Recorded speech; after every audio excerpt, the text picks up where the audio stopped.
நாங்குநேரி சட்டமன்ற தொகுதியில் தேர்தல் பரப்புரை உச்சகட்டத்தை எட்டி வரும் நிலையில் தேசிய ஜனநாயக கூட்டணி சார்பில் போட்டியிடும் அம்மா மக்கள் முன்னேற்றக் கழக வேட்பாளர் இசக்கிமுத்து தனது ஆதரவாளர்களுடன் தொகுதி முழுவதும் சூறாவளி பயணம் மேற்கொண்டு தீவிர வாக்கு சேகரிப்பில் ஈடுபட்டு வருகிறார். இந்நிலையில் நாங்குநேரி பேரூராட்சி மற்றும் மூலக்கரைப்பட்டி பேரூராட்சிக்குட்பட்ட பகுதிகளில் இசக்கிமுத்து வீடு வீடாக சென்று பொதுமக்களை சந்தித்து வாக்கு சேகரித்தார். ஒவ்வொரு வீட்டின் வாசலுக்கே சென்று பொதுமக்களின் குறைகளை கேட்டறிந்த அவர் தொகுதியின் வளர்ச்சிக்காக தான் வகுத்துள்ள திட்டங்களை விளக்கி கூறி ஆதரவு திரட்டினார்.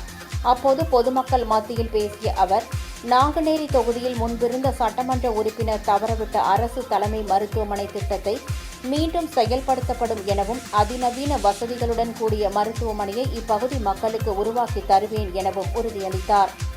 30 ஆண்டுகளாக கிடப்பில் உள்ள சிப்காட் திட்டம் செயல்படுத்தப்படும் எனவும், தொகுதியின் ஒவ்வொரு கிராமத்திலும் சிசிடிவி கேமராக்கள் பொருத்தப்பட்டு 100% பாதுகாப்பு உறுதி செய்யப்படும் எனவும் அவர் தெரிவித்தார்.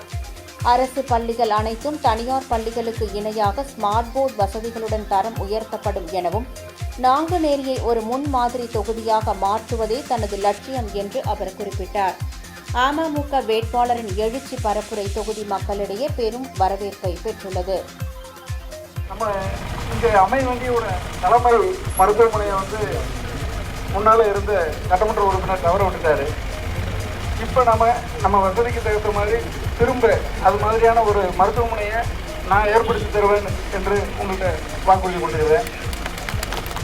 அப்புறமா நம்ம இளைஞர்கள் நிறைய வேலை வாய்ப்பு இல்லாமல் வெளியூரில் சென்று வேலை பார்த்துட்டு இருக்காங்க.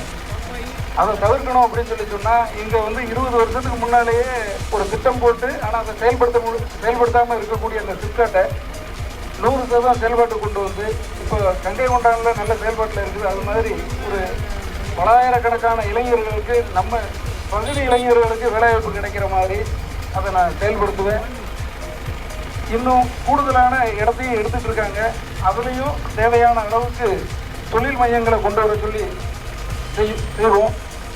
அப்புறம் ஒவ்வொரு கிராமங்கள்லேயும் சிசிடிவி கேமரா வச்சு நம்மளுடைய பாதுகாப்பை பலப்படுத்தி பெண்களுடைய கல்லூரி மாணவிகள் இப்போ சமீபத்தில் நடந்த சம்பவங்கள்லாம் பார்த்துருப்பீங்க. எவ்வளவு மோசமான சூழ்நிலையில் நம்ம வாழ்ந்துட்டு இருக்கோம் அப்படிங்கிறத அதெல்லாம் கட்டுப்படுத்துகிற விதமாக தேவையான அளவுக்கு கண்காணிப்பு கேமராக்களை பொருத்தி 100% பாதுகாப்பை நம்ம உறுதி பண்ணுவோங்கிறதையும் நான் உங்கள்கிட்ட ஒரு வாக்குறுதியை கொடுத்துக்கிடுவேன்.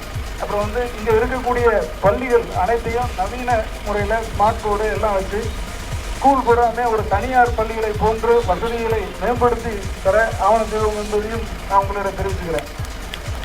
அடுத்ததாக நாங்குநேரியில் அரசு துறையில் உயர்பதவியில் வகிக்கும் அதிகாரிகளின் மேற்பார்வையில் மாவட்ட தேர்வு பயிற்சி மையம் அமைக்கப்படும். சட்டம் ஒழுங்கு சீர் செய்யப்படும்.